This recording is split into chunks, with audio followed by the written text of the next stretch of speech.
भारत में आज से एक नए युग की शुरुआत हुई है। आज से देश के 13 शहरों में 5G स्पीड से इंटरनेट चलेगा। प्रधानमंत्री नरेंद्र मोदी ने 5G की आज लॉन्चिंग। देश में 5G मोबाइल सर्विसेज की शुरुआत हो गई है। इंडियन मोबाइल कांग्रेस में प्रधानमंत्री नरेंद्र मोदी ने 5G सर्विसेज लॉन्च की। 5G के आने से इंटरनेट स्पीड 4G की तुलना में करीब 10 गुना बढ़ जाएगी। दिल्ली के प्रगति मैदान में टेलीकॉम इंडस्ट्री के बड़े इवेंट इंडियन मोबाइल कांग्रेस के 6ठे एडिशन की शुरुआत हुई। ये इवेंट 4 दिन तक चलेगा।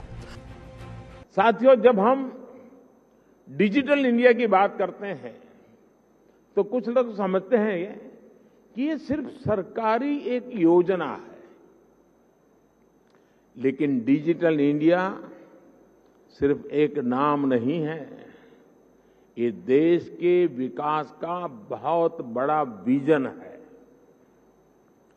इस विजन का लक्ष्य है उस टेक्नोलॉजी को आम लोगों तक पहुंचाना।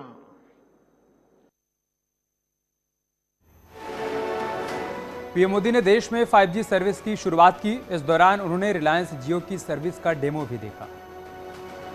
5G इंटरनेट की शुरुआत हो चुकी है। प्रधानमंत्री मोदी ने दिल्ली के प्रगति मैदान से 5G सर्विस का शुभारंभ किया।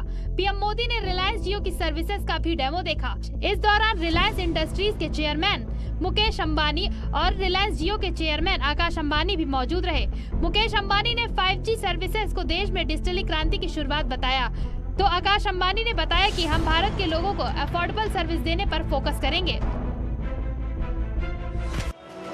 सीएम योगी आदित्यनाथ भी 5G लॉन्चिंग कार्यक्रम में वर्चुअली मौजूद रहे। इस मौके पर सीएम योगी आदित्यनाथ ने कहा कि तकनीक हर क्षेत्र में मददगार साबित हो रही है। देश में तकनीकी के नए युग की शुरुआत हो गई है। अब भारत में 5G इंटरनेट सेवा लॉन्च हो चुकी है। कार्यक्रम के दौरान वाराणसी के रुद्राक्ष कन्वेंशन सेंटर से सीएम योगी भी वर्चुअली जुड़े। सीएम योगी ने लॉन्चिंग का पूरा कार्यक्रम कन्वेंशन सेंटर से ही देखा। कार्यक्रम के बाद अपने संबोधन में सीएम योगी ने कहा कि देश को डिजिटल हब की राह पर ले जाने के लिए प्रधानमंत्री मोदी का आभार। कोरोना काल में न सिर्फ तकनीकी मददगार साबित हुई, बल्कि अब यूपी भी तेजी से डिजिटलाइजेशन की राह पर चल रहा है। उत्तर प्रदेश की योगी सरकार राज्य में निवेश लाने के लिए गंभीर है, लिहाजा सरकार ने इसके लिए मेगा प्लान तैयार किया है। सीएम योगी आदित्यनाथ उत्तर प्रदेश में निवेशकों को आमंत्रित करने के लिए खुद यूएस और यूके जाएंगे। यही नहीं, मुख्यमंत्री ने कमेटियों का गठन भी किया है। ये कमेटियां 19 देशों के 9 रूटों पर 21 शहरों में रोड शो करेंगी। सीएम योगी ने दोनों डिप्टी सीएम, मंत्रियों, अफसरों और विशेषज्ञों को शामिल किया है। लखनऊ में होने वाली ग्लोबल इन्वेस्टर्स समिट को सफल बनाने के लिए सीएम योगी और मंत्रिमंडल के सदस्य दूसरे देशों का दौरा करेंगे। सीएम योगी के संभावित दौरे 10 नवंबर को न्यूयॉर्क और 16 नवंबर को बैंकॉक में रोड शो करने के हैं। सीएम योगी ने 22 नवंबर को रूस के मॉस्को और मॉरिशस जाने का कार्यक्रम प्रस्तावित है। सर, ये कब आयोजन हो रहा है और क्या तैयारी इसको लेकर की जा रही है? देखिए, कल ही आदरणीय मुख्यमंत्री योगी आदित्यनाथ जी ने एक बड़ी बैठक बुलाई और आपको ज्ञाति होगा कि काफ़ी पीछे से ये तैयारी चल रही है और उत्तर प्रदेश में पहली बार, आज़ादी के बाद पहली बार ये ऐसा हो रहा है। पीएफआई के सहयोगी संगठन पर भी अब शिकंजा कसने लगा है। लखनऊ में एसडीपीआई के दफ्तर को सीज कर दिया गया है। पीएफआई पर प्रतिबंध के बाद लखनऊ में उसके सहयोगी संगठन एसडीपीआई के दफ्तर को सील किया गया। कैसरबाग स्थित अपार्टमेंट में एसडीपीआई के कार्यालय को सील किया गया। एजेंसियां कार्यालय से तमाम दस्तावेज ले गईं। अपार्टमेंट में रहने वालों ने आरोप लगाया है कि एसडीपीआई के कार्यालय में गतिविधियां संदिग्ध होती थी। पीएफआई के सहयोगी संगठन एसडीपीआई के इस ऑफिस में सील कर दिया गया है। इसे यहाँ पर जो एजेंसियों और स्थानीय पुलिस की मदद से इसे सीज किया गया है। ये कैसरबाग में स्थित है और आप देख सकते हैं अपार्टमेंट में है SDPI, social democratic party of India, यानी कि इसके अंदर तमाम तरह की गतिविधियां होती थी। एजेंसियों ने जब पड़ताल की तो तमाम कागजात भी इस ऑफिस से बरामद हुए हैं, उनको एजेंसियों ने जब्त कर लिया है। बढ़ी हुई फीस के खिलाफ छात्रों के प्रदर्शन का बवाल लगातार जारी है। प्रयागराज में छात्रों ने 2 प्रोफेसर्स को बंधक बना लिया। बढ़ी हुई फीस के खिलाफ छात्रों का प्रदर्शन लगातार जारी है। आज फिर प्रयागराज में छात्रों का हंगामा सामने आया। इलाहाबाद केंद्रीय विश्वविद्यालय में बड़ी फीस को लेकर छात्रों के प्रदर्शन का दायरा इतना बढ़ गया कि छात्रों ने 2 प्रोफेसर को बंधक बना लिया। इस दौरान छात्रों ने admission chairman professor Ashish Saxena और कुलपति के सलाहकार प्रोफेसर मनमोहन कृष्णा को बंधक बना लिया। इस दौरान छात्र दोनों प्रोफेसर को घेर कर बैठ गए और जमकर बहस होती रही। नहीं, एलिगेशन क्या है? कुलपति के सलाहकार है, इनकी बात कुलपति नहीं माने, किसकी बात मानेंगे? आपकी बात नहीं मानेंगे, कुलपति किसकी बात मानेंगे? आप इस्तीफा दे दीजिए, इसको अच्छा है, आप इस्तीफा दे दीजिए। नीति आयोग की चेयर पर इकोनॉमिक्स पढ़ाता। उत्तराखंड में अंकिता मर्डर केस में एक और नया खुलासा, और ये खुलासा रिजॉर्ट में काम करने वाले एक कर्मचारी ने किया। अंकिता मर्डर केस में बहुत बड़ा खुलासा हुआ है। वनंतरा रिजॉर्ट में काम करने वाले एक कर्मचारी ने यह खुलासा किया है।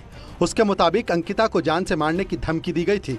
रिजॉर्ट में आए कुछ वीआईपी लोगों को सर्विस देने का दबाव अंकिता पर बनाया जा रहा था, लेकिन अंकिता ने ऐसा करने से मना कर दिया। यहाँ तक कि अंकिता चीखने भी लगी थी। इस गवाह के मुताबिक अंकिता का मुंह दबाकर उसे रिजॉर्ट के अंदर ले जाया गया था। यूपी में आए दिन हादसे हो रहे हैं। शनिवार को सहारनपुर के देवबंद में हुए हादसे से एकाएक हड़कंप मच गया है। सहारनपुर में मुजफ्फरनगर स्टेट हाईवे पर बड़ा हादसा हुआ है। सेना के जवानों की जिप्सी ट्रक में जा घुसी, जिसमें सेना के कैप्टन समेत 3 सैनिक गंभीर रूप से घायल हो गए। देवबंद के नजदीक खेड़ी गांव के पास हुए हादसे में घायल सैनिकों को आनन फानन में सहारनपुर सरकारी अस्पताल में भर्ती कराया गया। यह हादसा उस वक्त हुआ जब सेना के जवान पंजाब से दिल्ली जा रहे थे। हादसे की सूचना मिलते ही जिला प्रशासन में एकाएक हड़कंप मच गया। फिलहाल ट्रक चालक की तलाश में देवबंद पुलिस जुटी है। इन दिनों साइबर ठगों के हौसले काफी बुलंद है। पीलीभीत में भी साइबर ठगों से जुड़ा चौंकाने वाला मामला सामने आया है। पीलीभीत में साइबर ठगों के निशाने पर जिला जेल में बंद कैदियों के वकील और उनके परिवार हैं। कारागार से बंदियों का डेटा चोरी कर छात्र बंदियों के वकील से फोन पर बात करते हैं और झूठी अफवाह फैलाते हैं। ठगी का शिकार हुए पीलीभीत के वरिष्ठ अधिवक्ता ने बताया कि उनके पास 29 सितंबर को जेल से बंदी रक्षक बनकर राजीव सैनी नाम के शख्स का फोन आया। उसने कहा, आपका एक बंदी पीलीभीत जिला कारागार में बंद है, जो जेल में फिसल कर गिर गया है। चोट लगने से काफी खून बह गया है, लिहाजा ब्लड की जरूरत है। ब्लड बैंक से खून के लिए पैसों की जरूरत है। ये बात सुनकर अधिवक्ता ने फौरन ऑनलाइन पैसे ट्रांसफर कर दिए। बाद में पता चला कि उनके साथ ठगी हुई है। कुछ साइबर ठगों के द्वारा कुछ अधिवक्ताओं को मोबाइल पे संज्ञान में आया है। वो अपने क्लाइंट के नाम जो भी कारागार में बंद है, तो उनके नाम से फ़ोन कर रहे हैं कि फला कैदी को चोट लग गया है और ब्लड लॉस हो गया, उसको हॉस्पिटल में एडमिट किया गया है, और उनका फला ब्लड ग्रुप का जो अवेलेबिलिटी। इन दिनों साइबर ठगों के हौसले काफी बुलंद है। पीलीभीत में भी साइबर ठगों से जुड़ा चौंकाने वाला मामला सामने आया है। पीलीभीत में शिवसेना कार्यकर्ताओं ने मुस्लिम दरोगा पर गंभीर आरोप लगाते हुए धरने की धमकी दी है। इनका आरोप है कि मुस्लिम दरोगा से जैसे ही राम राम बोला तो दरोगा साहब ने चालान कर दिया। बस फिर क्या था, घटना ने सियासी रंग लेना शुरू कर दिया।